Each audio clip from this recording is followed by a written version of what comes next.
بعد میں بھی چل جائیں گے اور کام ہو جائے گا.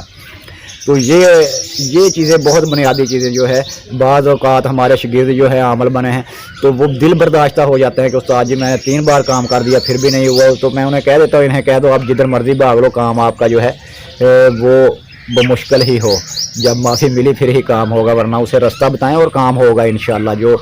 جو بھی کام ہو حب کے ہوں یا پھر شفا کے ہوں سبھی ہوتے ہیں. تو یہ کلام جو ہے رحمت بی بی فاطمہ والی اس کلام سے آپ کو صرف یہی نہیں کہ حب کا ہی کام کر سکتے ہیں, عبارت بھی بدلنے کی ضرورت نہیں. اس میں آپ کے سبھی کام ہوں گے اگرچہ آپ ایک توجہ سے ایک کام کے لیے کر رہے ہیں باقی کام بھی آپ کے چل پڑتے ہیں. لوگوں کی محبت آپ سے بڑھ جاتی ہے. اعلیٰ طبقے کے لوگ جو ہے وہ آپ سے ملنا شروع کر دیتے ہیں جسے ہم تسخیر حکمہ کہتے ہیں. حاکموں کی تسخیر, افسران کی تسخیر یہ بھی ہو جاتی ہے. بڑے لوگ بھی آتے ہیں. بہرحال عمل جو ہے وہ میں بتا دیتا ہوں آپ کو. بسم اللہ الرحمن الرحیم.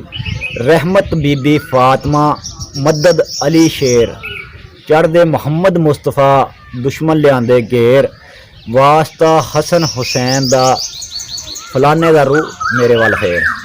اگر آپ کسی کے لیے نہیں کر رہے پھر آپ کہیں کہ کل عالم کا روح میرے وال پھیر, میری طرف جانے کے پھیر دے ان کی روحوں کو.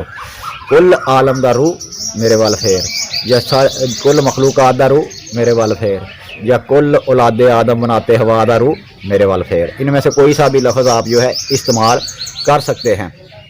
ہمارے دوست ہے شاہ صاحب تو انہوں نے بتایا انہوں نے کافی عمال کیے ہیں اور کام کو چھڑ جاتے تھے. تو کسی کے لیے یہ عمل کر رہے تھے اس کا کام تو ہونا ہی ہونا. اپنا خود کے جو کام تھے وہ سارے ہونے شروع ہو گئے اور بہت تعریف کرتے ہیں اس عمل کی کہ اس عمل سے جو کچھ مجھ کو عطا ہوا شاید ہی کسی کو عطا ہو اور میرے پہ بہت عنایات ہو گئی ہیں. اور سبھی کام ایسے ہوتے ہیں جیسے جٹ پٹ. کوئی سا بھی مریض ہو کوئی کسی قسم کا بھی کام ہو اللہ کے فضل سے اب ہو جاتا ہے اور میں اس کو جو ہے جاری رکھے ہوئے ہوں. تو اسی لیے آپ بھی اس کو تعداد اتنی زیادہ نہیں, اگر آپ اس کی تعداد آپ سن لیں. اگر آپ کا کام بہت مشکل ہے تو پھر آپ جو ہے اس کی تعداد 1100 رکھیں, ورنہ 135 تعداد بہترین تعداد ہے. اس کے ساتھ پڑھیں 900 بار پڑھیں 1100 بار پڑھیں. ان تعدادوں میں سے کوئی سی بھی تعداد آپ چن لیں. تو اگر آپ 1100 بار پڑھ رہے ہیں تو بڑی تعداد ہے, بڑا ٹائم لگتا ہے, لیکن آپ کا کام یہ ہو ہی نہیں سکتا کہ ایک ہفتے میں نہ ہو. اگر کچھ رکاوٹیں ہیں تو پھر اللہ تعالیٰ سے معافی مانگیں اور عمل کو جاری رکھیں. اور 40 دن سے 41واں دن ہوگا ہی نہیں کہ کام نہ ہو. 41واں دن بالکل ہرگز نہیں ہوگا کہ کام نہ ہو. ہمارے آزمائے ہوئے ہیں, ہمارے شاگردوں کے آزمائے ہوئے, بہت سے لوگوں کو میں نے اجازت کے ساتھ دیا ان کے آزمائے ہوئے ہیں. اس عمل کی ہر خاص و عام کو اچھے کے لیے اجازت ہے. تو عمل کے اول و آخر 9 بار درود شریف آپ نے پڑھنا ہے. عمل کرنے سے پہلے آپ سورہ فاتحہ سورہ توحید پڑھیں اور کوئی میٹھی چیز پاس رکھ لیں, شکر وغیرہ یا پھر ٹافیاں وغیرہ, اس پہ بی بی فاطمہ الزہرا کی نیاز دیں اور ٹافیاں وغیرہ بچوں میں بانٹ دیں. اور جو شکر ہے وہ قبرستان میں کیڑوں مکوڑوں کو ڈال آیا کریں. یہ ہر جمعرات آپ دے دیا کریں, انشاءاللہ کام دنیا کا کوئی بھی نہیں اڑے گا, سب کے سب ہی ہوں گے. اور جو آپ نے رزق کے مسائل ہیں, عاملوں کے رزق کے مسائل آتے رہتے ہیں, لیکن جو عاملوں کے رزق کے مسائل ہیں وہ اگر یہ کریں گے تو وہ بھی ختم ہو جائیں گے. رزق کے مسائل پیدا نہیں ہوں گے انشاءاللہ. روزی وہاں سے آئے گی جس کا آپ کے وہم و گمان میں بھی نہیں ہوگا.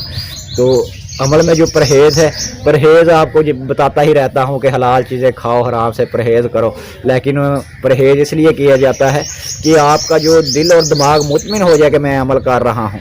اس لیے لہسن پیاز گوشت انڈا مچھلی جماع سے پرہیز کریں اور کوئی میٹھی چیز منہ میں رکھ لیا کریں پڑھتے وقت, یا الائچی دانے چینی میں ملا کے رکھ لیں, وہ تھوڑی سے منہ میں ڈال لیے اور پڑھتے رہے, مٹھاس رہے گی, قلب جو ہے وہ ٹھنڈا رہے گا. اور تصور جو ہے اس کی تصویر سامنے رکھ کے اس پہ پڑھیں. تصویر نکلوا لیں, موبائل کی تصویر نہیں چلتی کیونکہ وہ روشنی جو ہے آنکھوں پہ جو ہے اثر ڈالتی ہے اور توجہ بھی پوری نہیں بنتی, بار بار لائٹ بند ہوتی ہے. اس لیے آپ جو ہے تصویر سامنے رکھ لیں.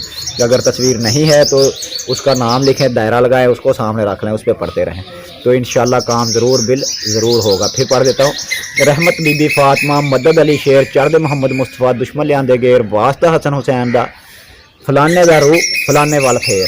اگر آپ کسی کے لیے کر رہے ہیں فلانے دا روح یعنی کہ جس کو آپ نے بلانا ہے، فلانے وال پھیر آگے اس کا نام لینا ہے، فلانے وال پھیر یعنی کہ جو آپ کے پاس سائل آیا ہے اس کی طرف پھیر دے، ایسے ہے۔ فلانے دا روح آپ جس کو بلانا چاہتے ہیں، فلانے وال پھیر جس کی طرف آپ کا جو آپ کی طرف آیا ہوا ہے، جس کی طرف آپ پھیرنا چاہتے ہیں اس کا دل کے اس پہ مہربان ہو جائے، فلانے وال پھیر، اس طرح پڑھنا ہے۔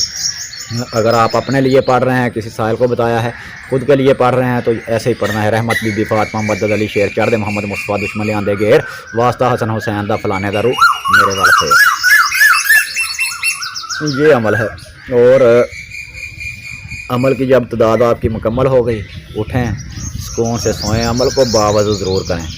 وضو بہت ہی ضروری ہے۔ اگر آپ وضو نہیں کر سکتے، وضو کا طریقہ نہیں جانتے تو نہا دھو کے پاک صاف ہو کے خوشبو اچھی لگا کے پڑا کریں، ساتھ میں اگربتیاں وغیرہ روشن کر لیں تو اور بھی بہتر ہے، ورنہ اعمال ویسے بھی چلتے ہیں لیکن یہ بخورات جو ہیں، خوشبویات جو ہیں، یہ روحانی مخلوق کی خوراک ہے، یہ ان کو کشش بھی کرتی ہے، ان کے سگنل بھی ہیں، تو کام میں اور بھی زیادہ جو ہے پاور پیدا ہوتی ہے، اور آپ کا جو خیالات ہے، دل اور دماغ اس سے نکلنے والی جو لہریں ہیں، یہ اگلے بندے کو جو ہے کھینچتی ہے۔